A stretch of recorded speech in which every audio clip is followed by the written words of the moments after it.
Hey guys, it's Mike, Narxoleptic Customs Podcast, episode 12. I have a great guest today, Mr. Jonathan Montgomery, owner of several businesses, none of which are auto-related, which is a first for us, but he is one of the biggest car guys I know and has always had really fun, really cool cars, and just has a great attitude about everything. He's a super neat guy, very quiet, but once you get him to open up, he's got some of the best stories ever. I'll let him kind of get into some of those later, but I will tell you, he is the one that pushed us over the edge on the Narx cart, which I have a good update on that. So in our latest video on YouTube, we actually take the day we picked up the Narx cart, which I'm going to tell you in a minute. We also went to his place in Fayetteville, and he took us for some rides in his vet cart, which really helped push me over the edge to maybe pay a little more for the Narx cart than what I wanted to do. So I'm going to let him talk after I tell you guys about the Narx cart. Oh man, okay. Let's talk about the Narx cart. Listen to me. I've wanted to do this for a very long time. Basically what we're going to do is we're going to take a Grand Marquis. Well, let me give you backstory. So the old truck has always been my project car. I've never really had a secondary project car or anything like that. The problem is, now that we're right at the end of being able to drive it all the time, is that I can't haul myself, the wife, and our two daughters legally in the car. And everybody have seatbelts and all that kind of, or in the truck, and everybody have seatbelts. So it started kind of spinning my brain a little bit as far as what I wanted to build that would haul everyone. And we went down a couple different plans. My wife is more of a four-wheel drive person, and so we had thought about maybe doing like a regular cab long bed, but that kind of puts us in the same situation like a square body truck. So then we're taking two cars to a show or on a road trip. And then we thought, well, maybe what about like a Jeep Grand Wagoneer, because that's what we're working on in the shop right now. And we're fixing to start another Grand Wagoneer with we're going to do an LS in it. So, so we went down that route. I was like, okay, well. So then Trent Talbert and I were messaging back and forth about growing our YouTube channel and just growing our brand. And, giveaways are always a big way to do that. But typically with a giveaway, you'll have a lot of advertising that you're going to do with that because, you're wanting to get people to come follow you. Well, so here's the deal. We don't have a whole bunch of money, obviously. And what we do have generally goes right back into the shop to grow our tool set and all that kind of stuff. So Trent made this suggestion, or I said I really wanted to build a cart, and that I think the content from that cart will grow the channel because of the content that it will create. So we talk a little bit more. I mean, this is over a couple days, and I want to thank him really because I've bounced so many ideas off of him. I feel bad for him sometimes because I'll randomly send him a message in the middle of the night. Hey man, what do you think about this? And so anyways, we'll have him on soon as well. But he said, well, hey, why don't you build the cart and give it away? And I thought, oh my God, that's so smart. Because one, I think I can build the cart for a few $1,000s. So instead of spending a few $1,000s on just advertising the channel or advertising our brand just to create more followers, which, the ultimate goal would be to have YouTube pay us to do video, basically like based on our view content and our view count and things like that. YouTube, you can monetize and all that kind of stuff. So him and I were back and forth about that. So I've been wanting to build this cart for a long time. Sorry, I feel like that was a very long, drawn-out story to get you to this part. So we're building the cart to give away to a follower. Now, here's the deal. We crossed 100,000 video views on our YouTube channel sometime around, I think it was probably like the 28th of February or maybe the 29th, something like that. The goal is to build the car, have fun, do a ton of content with it, and give it away when the channel hits 1 million views. Okay, not one video hitting 1 million views, or us hitting 1 million followers, or us blah, blah, blah, all that stuff. When the channel hits 1 million views, we're going to give the car away. So one, if it's taken us a little while to get to 100,000, that gives me time to build the car and enjoy it before we get to 1 million. And then two, obviously with the monetization of YouTube, that also helps us pay for upgrades on the car. It helps us pay for the next project and things like that. And really the best part is all people have to do is watch a video on their YouTube app. It's not like they have to buy stuff to help us get to this level, right? So speaking of buying stuff, to help fund this project so we could move the level up faster, we have created Narxcart shirts, hashtag Narxcart, Narxkart. And we're selling those for $15 shipped. And we sold enough shirts in the first 4 days to purchase the car. We had some people give extra, which is a huge plus. NWA Streetworks, who's going to be doing a lot of the work on the car with us because he is such a Ford fanatic. He is also purchasing a Crown Vic to do this with us, which will be a lot of fun. He's going to, Robert Lee is his name at NWA Streetworks in Siloam. He's basically keeping his car full bodied, and we're going to do, obviously we're going to cut ours to smithereens and do cage and stuff like that. So it'll be really fun to see the difference. We are going to do a competition more towards the end of our build with comparing his car with a full body to our car with everything lightened and caged and things like that. So we're actually talking about going to the drag strip this weekend to run those base numbers and to start pulling the cart apart. So we have those guys signed up. They helped with some sponsorship.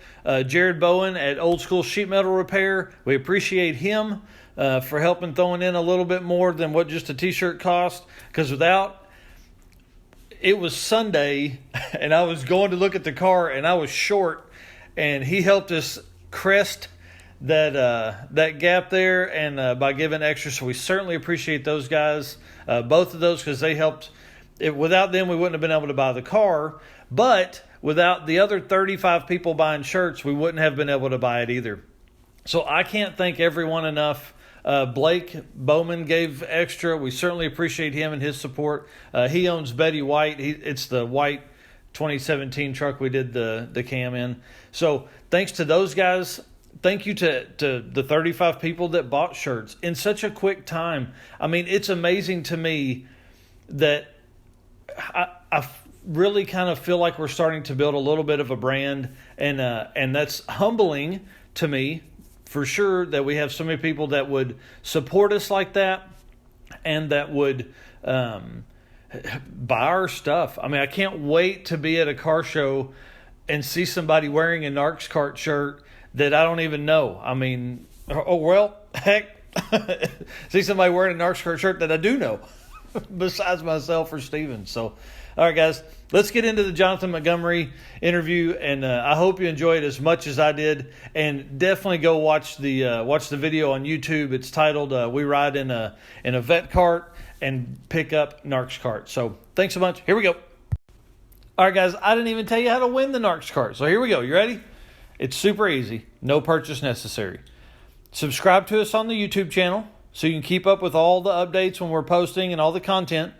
But go follow us on Instagram, because with Instagram we can get a list of all of our followers. Super easy in a spreadsheet we're keeping up with. Every time somebody follows us, we add them to the spreadsheet. We will pull off of we will load those in the spreadsheet, and then random.org will select our winner once we hit the 1 million views. So it's super easy. Obviously, you'll want to be doing that because if you want to have a chance to win, you're going to need that. So if you have multiple accounts, you can obviously be entered multiple times on the Instagram. If you do not have an Instagram, you'll need to email us at narxoleptic@hotmail.com. Send us your name and we'll get it all set up there and put on the spreadsheet. So thanks a bunch. Here we go. Let's get into the Jonathan Montgomery.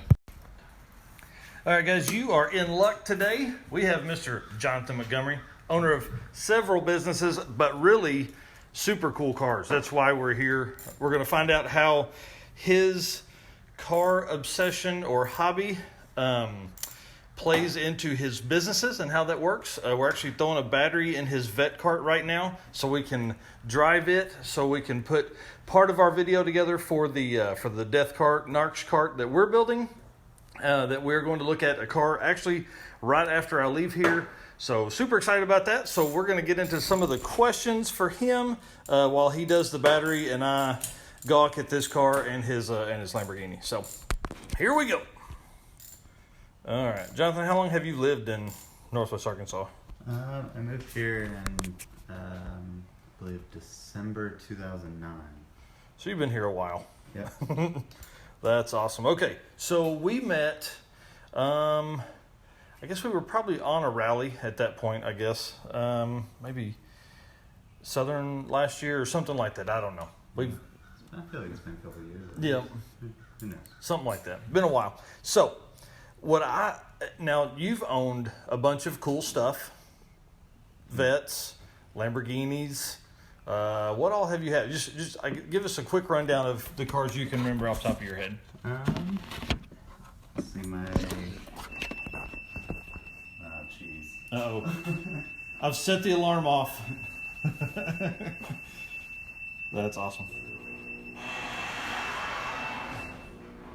There you go. It's like, hey, you're leaving the door open.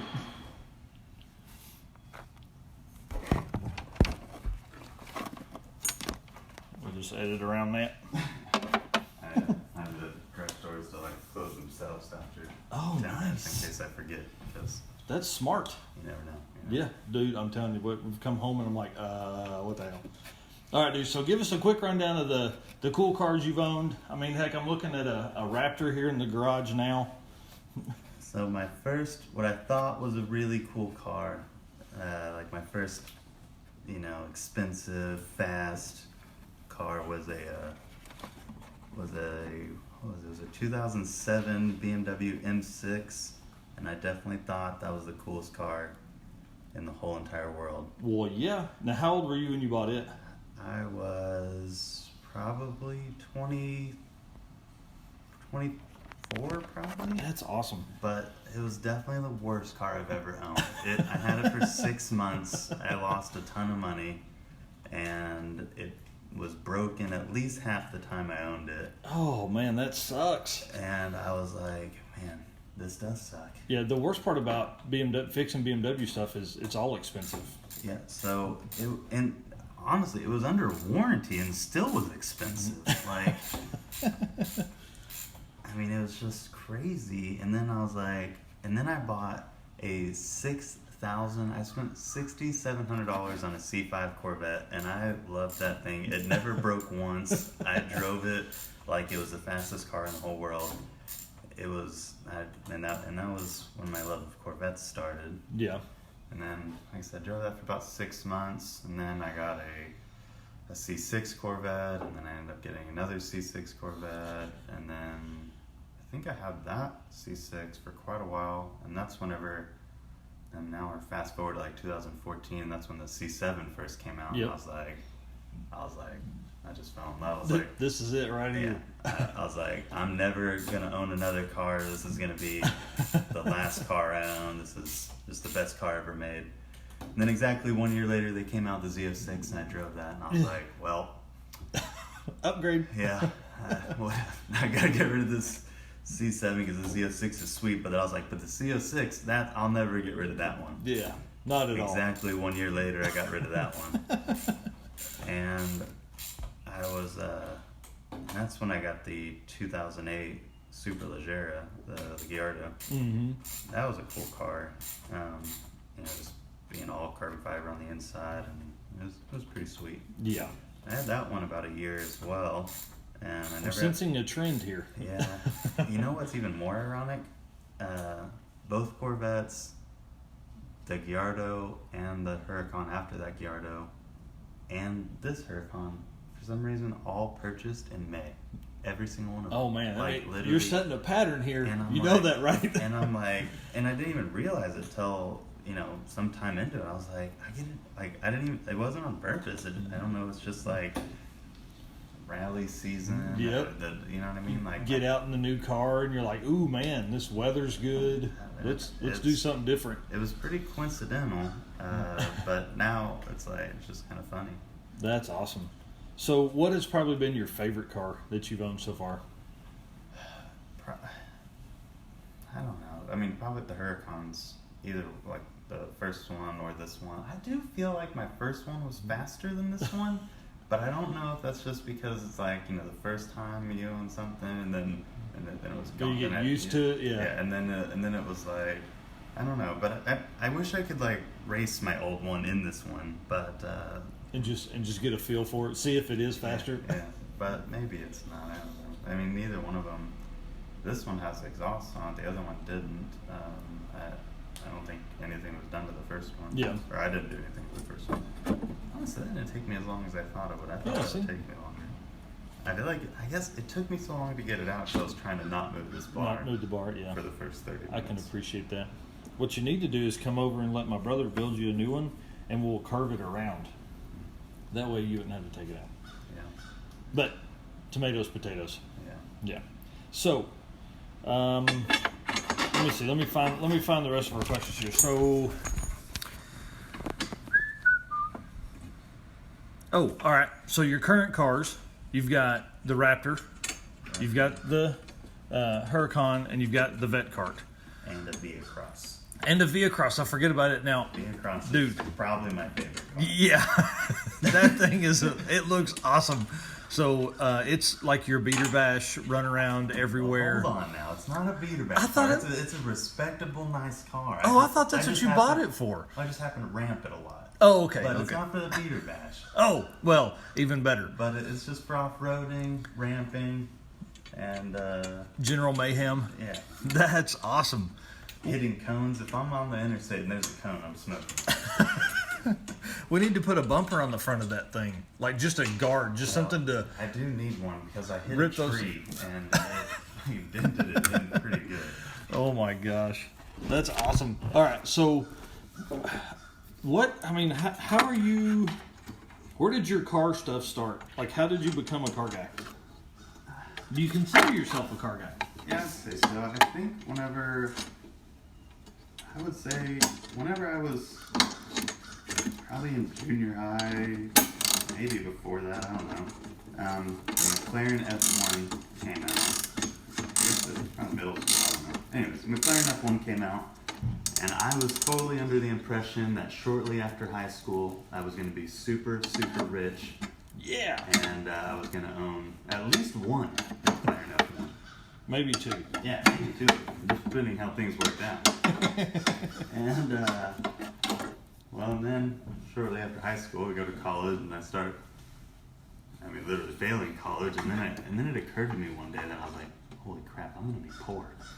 And I was like, I'm not going to have any Ferraris, because Ferrari was my favorite car. Ferrari, and the McLaren F1 was like the pinnacle, but I thought I'd have a bunch of Ferraris too. And then it occurred to me like my second year, maybe my third year at college, I was like, how am I gonna get rich? How do you get rich doing this? Like, people don't just give you money. You don't just, I don't know. In my mind, I thought you grew up and there would just be money. There's just be all this money. Yeah. You're like, what do you mean, parents? What are you talking about? You can't afford to do that. People are giving you money. That's awesome. And we have those over there. And I don't know. And then, but that's kind of how kind of jumping around. But I ended up starting my first business. The first one. Other way, right? No. Oh. I'm looking at it backwards. It's lefty over here. To be honest, I'm normally pretty terrible at righty-tighty lefty-loosey. I've never been able to grasp that, especially if I'm on my back. Oh, yeah. It's a guarantee I'm going the wrong way. Yep. One time, one of my C6 Corvettes, I like loud exhaust in case you can't tell. Yeah. and I was putting an SLP loudmouth on it, and I'm under there, and I'm like, one of the bolts, I'm sitting there like trying to loosen it, and it was kind of tight. I get like a bigger bar on it, and I'm sitting there, what I thought was loosening it, and then all of a sudden the head pops off, and I'm like, I guess I was tightening it that whole time. That's why it wasn't coming off. I don't even know my own strength. That's awesome. So that was really inconvenient to deal with that. Yeah. But anyway. So first business. First real business. I had a lot of. Yeah, we're going to talk about that in a minute because there's a really good story that you told one time. I want you to tell these people because it's hilarious. First real business I had didn't actually work that well at all, and that was like a pretty bummer moment because again, I had this delusion that I was about to start this business and get super rich. Yeah. And then I started it, and then it failed, and I was like, oh, that's unfortunate. And then, fortunately, it's funny. My friend, his name is Ben, because at this point I was like pretty much done with college. I hadn't been doing well anyways, and I was gonna start this business and blah blah blah, and it failed. And my friend Ben, he was actually the one. I was like, man, what do? I just go back to school and try harder so I can get a job, and he's like, why don't you just try something else? I was like, just try another business. Yeah, and I was like, you're right. I was like, that's what I'll do. And so I tried another product, and it actually worked out really well. And so then, but by this point, you get like kicked in the teeth once, and then, the delusions, I didn't think I was going to just become rich all of a sudden. I realized that it was going to take some work. But like I said, that business did pretty well. I did that for about a year. And then I started another little business with a friend named Jared, and that's when things started going really well. Because my employee that I had in my first little business, I let them start running it, and I basically just gave it to them and said, hey, you keep running it, and I'll just take a small, you can keep most of the profits, and I'll just take a small, we kind of flopped, you know what I mean? Right. I was giving her 20%, and I was getting 80, and then we flip-flop, and now she was taking 80, I was taking 20. Because, because I was focused on the other business. Well, and at that point, she knew what was going on. Yeah. She knew how to run it. She knew what to do. And so that worked out well. The only thing there was after about, I don't remember if it was 1 or 2 years of her doing that, she saved up enough money and she actually went and started her own business. Kind of cut me out, but no hard feelings there. I mean, it was. She could have just bought yours. You know what I mean? Well, she wanted to move also. Oh, I she got you. moved to Jonesboro to do it. And, I mean, no hard feelings. Yeah. I get it, Yep.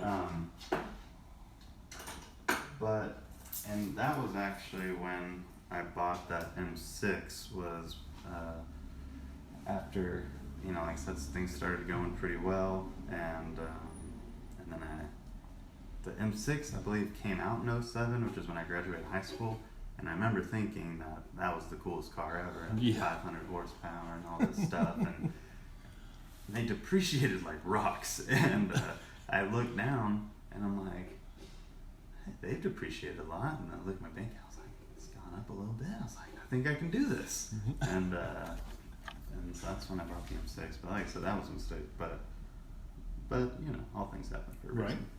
But I forget where we were at. So she moves. So did you close that business? Did you find somebody else to run it, or? I actually found somebody else, and they did okay for a little bit. Not, just kind of. It was still going all right. But the business I had with Jared, that was like my first gold business, like my first cash for gold business. And cool. That was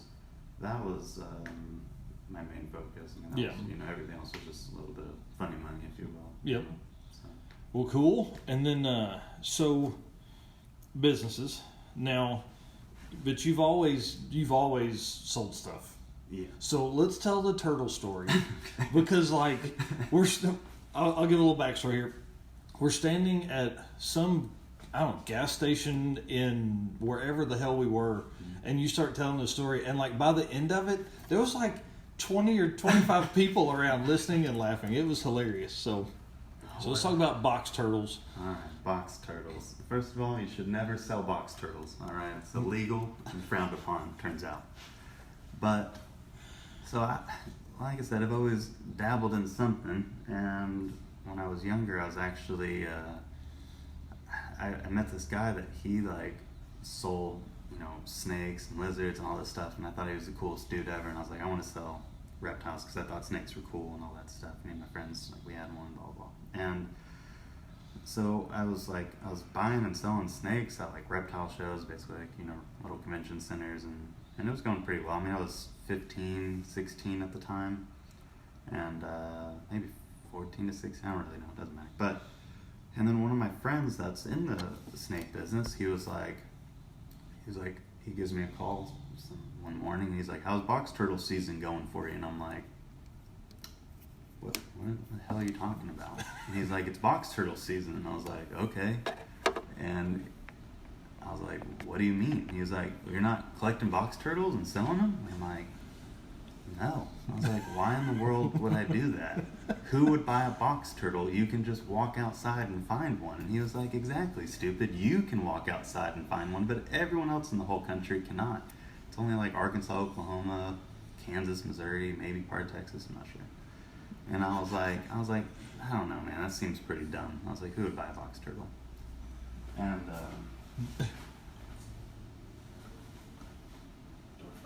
Oh, all right. Yep. I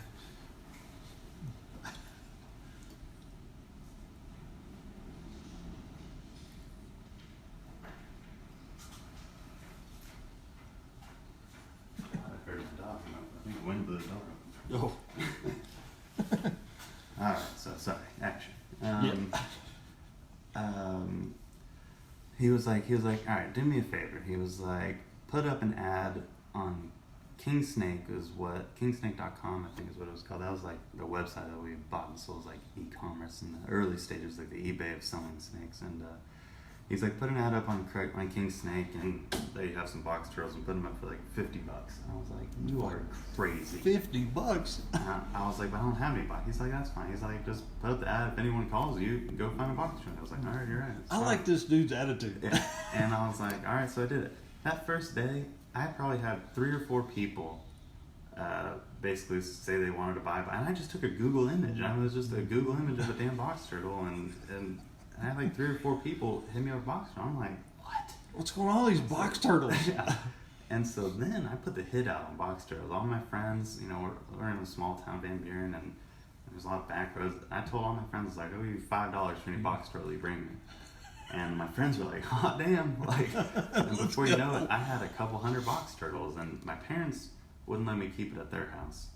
And so my friend Tony, his parents kind of lived down the country, and so I cut him in on the profits if he let me build a big turtle pen. So we went to Lowe's, got some, like, I don't know what they were, you know, like 2x10s, 2x12s that were like long, like, you know, 14 feet long, whatever, the longest they had, maybe 16.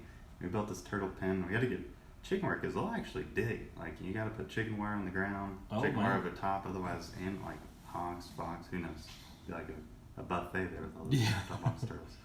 But yeah, man, I mean, like, so I accumulated a ton of them in a short amount of time, and I'm selling them as fast as I can get them. I mean, how do you ship a box turtle? I guess, I mean, you ship snakes and stuff, so it's the same thing. Box turtles are a little bit trickier because they got arms and they can dig out stuff. So you have to actually put them in a like kind of like a burlap. I don't know if burlap's the right word, but like a cotton pouch, if you will.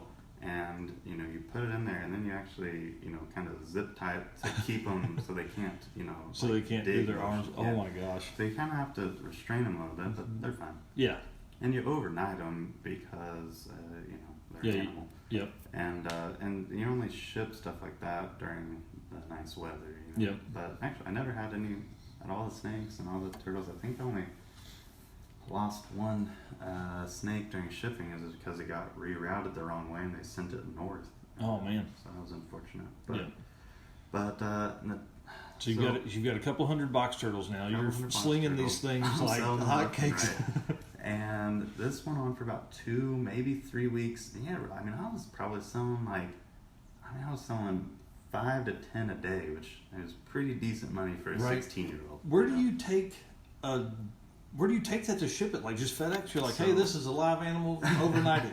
So I was using DHL at the time. I don't know why, but and DHL would just come to I was living at my parents' house, obviously, and they would just come. Like I was like I kind of made friends with the guy, and he was like, I was basically his last stop of the day. Like that's awesome. So they weren't in the truck all day. Yeah, makes sense. At 4:30, he would swing by and pick up all my shipments, and they were ready to roll.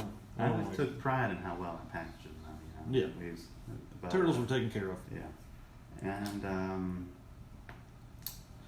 so this went on for about 2-3 weeks, and then somebody had a problem with me doing it because they reported me to the Arkansas Game and Fish Commission, and so I get a knock on my door, and I go to the door, and they look like police officers. They got the hats on, and I'm like, what's this about? And then I was like, no way, this is about the turtles. And because I kind of knew that maybe you weren't supposed to do it, but I really, you're not supposed to speed either. Yeah, and it's like, I didn't think anyone would actually take that seriously. Yeah. But they do, apparently. And so luckily, they were all at Tony's house, because if they would have been, it's like a $500 fine per turtle. So oh my God. I don't know if you're doing quick math, but you got 200 of them. That's a lot of damn turtles. I'm going to prison. Yeah. And so they actually had a legitimate search warrant. They searched my parents' house. Luckily, they didn't find any. And, I probably need to go back. So I opened the door, and they have a printout. And this was, a long time ago. So printers was like all the lines in it. It was like really just a crappy print. But it was just a screenshot of my ad. And they were like, we're looking for Jonathan Montgomery. And I'm like, again, I'm a 16, maybe 15. I don't know how old. I'm probably 16 at this point. And I was like 98 pounds, and they were like, we're looking for Jonathan Montgomery. I was like, that's me. And they were like, not you, kid, your dad. Is your dad named Jonathan Montgomery? And I'm like, no. I was like, I'm Jonathan Montgomery. And they were like, and then they pull out the piece of paper. They're like, is this your ad?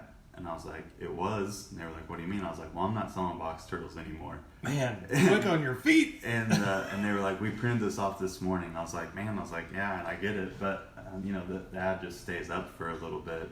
I can go try and figure out how to delete it if you want. But I stopped doing that a couple days ago because I found out it was illegal.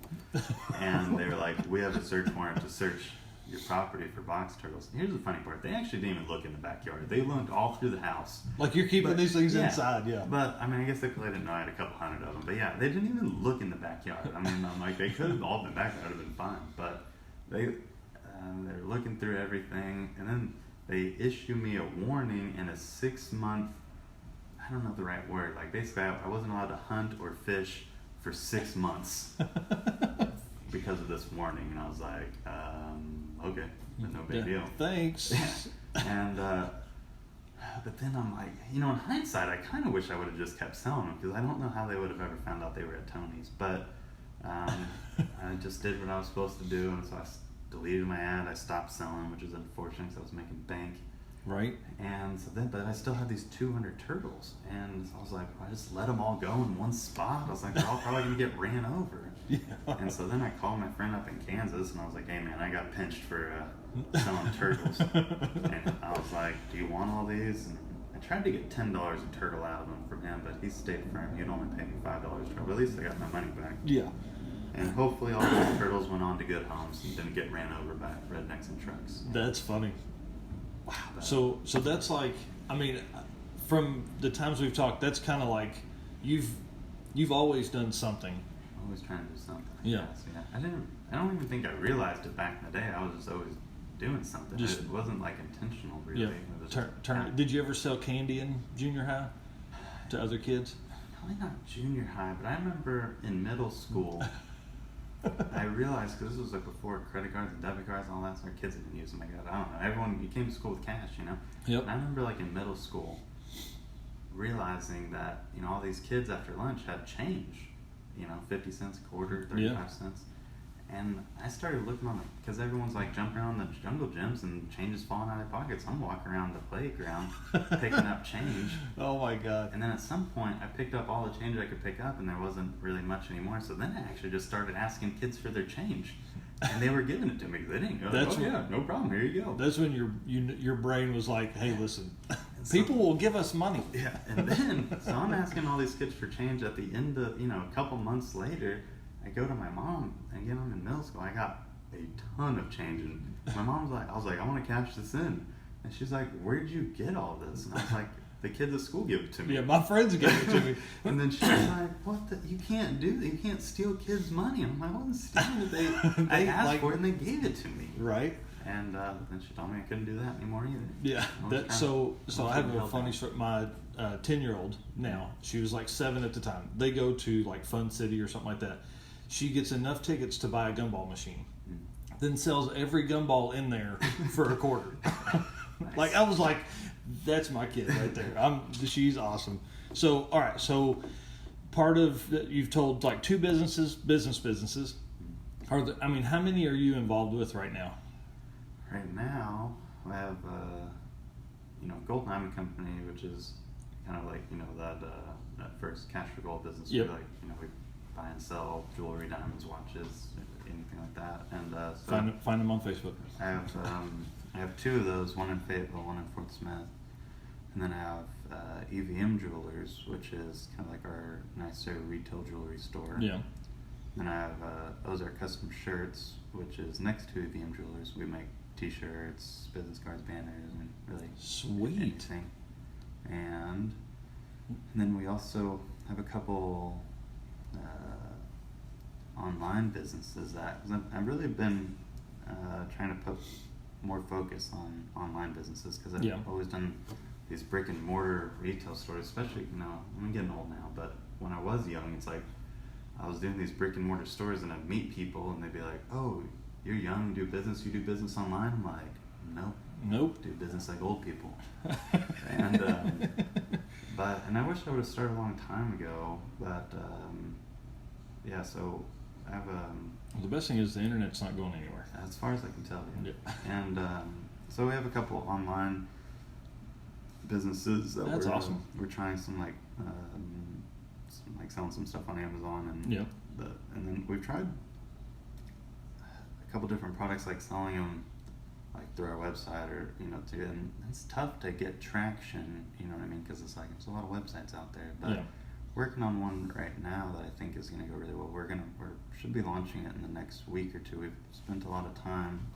My business partner Matt Horner, he's spent a ton of time getting the website ready, and I think it's the best website we've made so far. That's cool. It just looks really professional. Yeah. So well, once that's live, definitely get me the link and all that stuff. We'll put it in the show notes. Yeah. So we'll put all the all the businesses obviously down there and on the YouTube whenever we lay this part over the driving of the vet cart. And then let's see what else we got. And then I try to do a lot of like rental properties. I've had bought and sold a handful over the years. Right now I'm trying to focus more on commercial rental properties. So I have a couple like warehouses in Fort Smith and duplex up here in Fayetteville, but I had an apartment complex for 2 years probably, and then I realized that apartment complexes are a pain in the ass. You don't want to have a whole bunch of people to take care of. Well, the problem with, and it wasn't a very nice apartment complex or anything, but the problem with it is your good tenants in an apartment, their goal is to get out. Like they want to get a duplex or buy their own house, right? Yeah. And your bad tenants, they're totally okay with just staying right there in that apartment, causing you a bunch of headaches. Yeah. So the good people leave, the bad people stay, and they just multiply. Eventually filter out all the good people, and then you just got all bad people. Yeah, and payments miss, I'm sure. Yeah. So let's talk about how do you feel like your car hobby affects like your business stuff? Like, do you push more if you found a car you want to buy? Is it like, hey, I want to do this? And I'll give some backstory to that. So like with the Narx cart, like I'm pushing like our shirts and things like that to pay for that because that's how my brain works. Yeah. You know what I mean? I think it's probably, you know, like, I don't know if subliminal's the right word, but yeah, you know, it's like always, especially, I don't know, like, especially on like the first Corvette to the second to the Gallardo to the Huracan, like I was super focused on like, in my mind, like getting to the Huracan. Like that was like my goal. That's awesome. Because I just felt like it was the best car. I never even drove one, but I felt like You're it was like, the best car in the that's world. it. You know? That's cool. And so yeah, I mean, probably that's part of it, you know, like, and then, you know, for me also, you know, it's like it's getting harder as you get older because you end up just spending more money and doing more things. But you know, like when I was younger, I was really good about saving, and I think that was a big part of what helped me get there in the first place, because I was really good at saving. But you know, past full years, I feel like kind of done less saving and more living. But, more fun time. But you know, I don't know. One of my friends, I was like, maybe I need to go back and save more money and, you know, do more stuff. And he was like, why? So you can have all, like, save up to buy all the stuff you have right now? Like, you know, it's like, right. It's like, well, I guess you're right. Yep. So I don't know. I go through phases. Like sometimes I feel like you gotta experience life. And like an emergency fund is fine, but like, you know, I mean, my kid's gonna get the house and stuff. Like, they better figure out how to make it on their own, because Dad's gonna have some fun. Yeah. So, all right. Last question, and then we'll go into like a quick either or set of stuff. So, is there any like automotive related stuff in your future, you think? Like something that's more directed towards cars, you know, car modification or anything like that? Like businesses involving cars, or just like doing cars? Yeah, yeah, businesses for sure. Businesses involving cars? Probably not.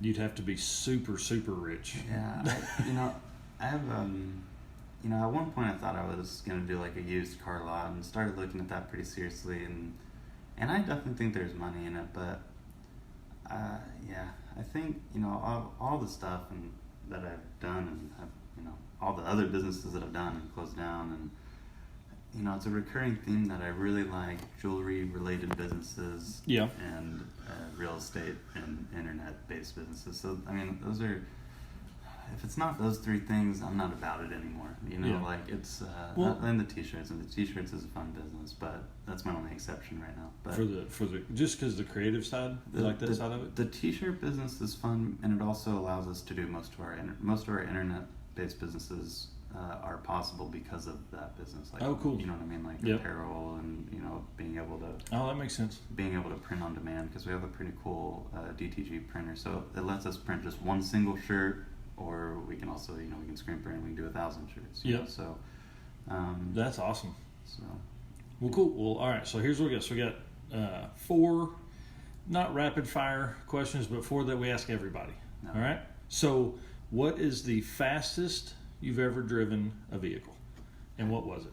I think it was my first Huracan. I think I got to 187. I was pretty determined to hit 200, but I ran out of road, and then just haven't really got back up there yet. But I think it was 187. That's pretty fast. It was fast, yeah. That's awesome.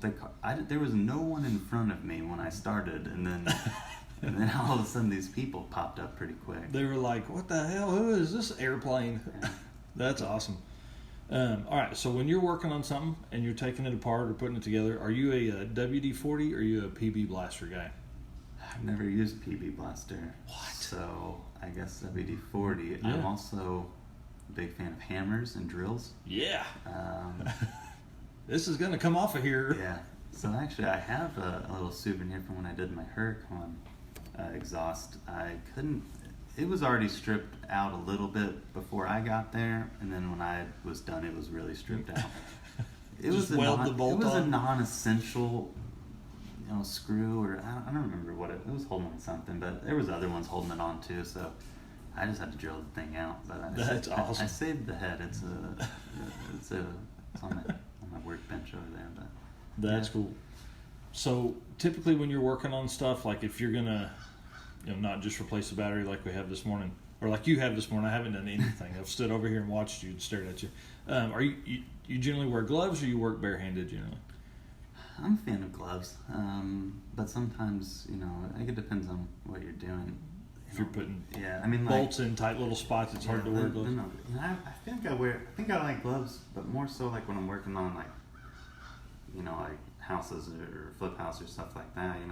There's nothing worse. I can't like carrying wood, like plywood, 2x4s. I hate carrying that barehanded. I feel like I'm gonna get a splinter like any second. Yep, at any time. All right. So are you like if you're buying tools, which you've used some this morning, are you more of like Harbor Freight, or are you more of like Snap-on, Matco, all that kind of stuff? I haven't really gotten ever any Snap-on or stuff like that. I'm more of like Cobalt and crap. I mean, I like Cobalt a lot, which I feel like my friend Joe Reed always gives me crap about having Cobalt stuff, but I think it just, I don't know. At one point I was buying gift cards and like from people I had a store in Springdale, and I don't know. I guess these people stole stuff and got gift cards. I don't know what they do in their own time, but I mean, we were just buying gift cards, and I'm buying them like 60-80 cents on the dollar, and I was getting a lot of Lowe's gift cards back in the day, so I kind of stuck with that. That's awesome. But well, cool. All right. Well, I'm ready to ride in this thing. Let's do it. All right. I think, as far as I can tell, I installed this battery correctly. We'll find out in a minute. Let me get the camera. Let me get the camera started in case it lights on fire. Yeah. All right. Thanks, dude. I appreciate it. Yeah. All right. All right, guys, thank you for listening. If you've made it this far, we certainly appreciate that. Make sure to follow us on all the social media platforms. We're on TikTok and Instagram and Facebook, and obviously on YouTube, because that's how we like to bring our content to you guys. So thanks again. See you soon.